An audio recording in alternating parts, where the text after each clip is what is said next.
नमस्कार, हिमाचल अभी देख रहे हैं आप। हिमाचल प्रदेश में सियासी उठापटक ने कांग्रेस बीजेपी दोनों के समीकरण बिगाड़े हैं। लोकसभा चुनाव में दोनों पार्टियां अपने प्रत्याशी तक तय नहीं कर पा रही।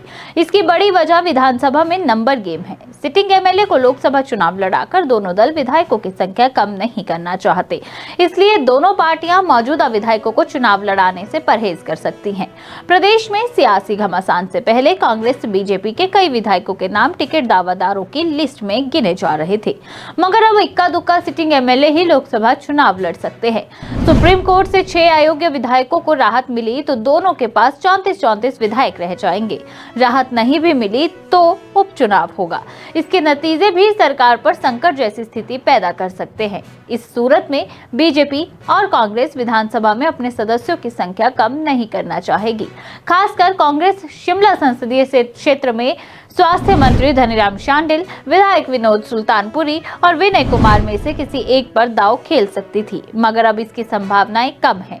कांगड़ा से भी सुधीर शर्मा और आरएस बाली के नाम पर चर्चा हो रही थी। मंडी में प्रतिभा सिंह के विक्रमादित्य सिंह का नाम लिया जा रहा था। बीजेपी में मंडी सीट पे जयराम ठाकुर, शिमला से रीना कश्यप, कांगड़ा से विपिन परमार और हमीरपुर से सतपाल सत्ती का नाम चर्चा में था। सत्ती का नाम इसलिए क्योंकि पूर्व में अनुराग को चंडीगढ़ से चुनाव लड़ाने की चर्चाएं थी। राजनीति के जानकार मानते हैं कि सिटिंग एमएलए को चुनाव लड़ाने से विधानसभा में दोनों दलों में सियासी समीकरण गड़बड़ा जाएंगे।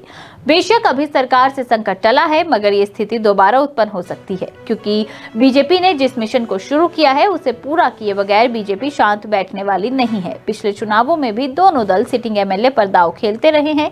साल 2019 के लोकसभा चुनाव में बीजेपी ने कांगड़ा से तब के सिटिंग एमएलए किशन कपूर, शिमला से सुरेश कश्यप को प्रत्याशी बनाया था। कांग्रेस ने भी शिमला से सिटिंग एमएलए धनीराम शांडिल, हमीरपुर संसदीय सीट से विधायक रामलाल ठाकुर और कांगड़ा से सिटिंग एमएलए पवन काजल को मैदान में उतारा था। साल 2014 और इससे पहले के चुनाव में भी दोनों मनोवैज्ञानिक बढ़त बनाने के लिए सिटिंग एमएलए पर दांव खेलते आए हैं। हालांकि बीजेपी के पास हिमाचल विधानसभा में अभी 25 ही सदस्य हैं, मगर बीजेपी ने कांग्रेस के 6 बागी और 3 निर्दलीय के समर्थन से कांग्रेस सरकार को हिलाकर रखा है। इससे आने वाले दिनों में भी सरकार पर संकट की संभावनाओं से इनकार नहीं किया जा सकता। इससे बीजेपी भी अपने सिटिंग एमएलए को चुनाव लड़ाकर अंक गणित नहीं बिगाड़ना चाहेगी। खबर में इतना ही। नमस्कार।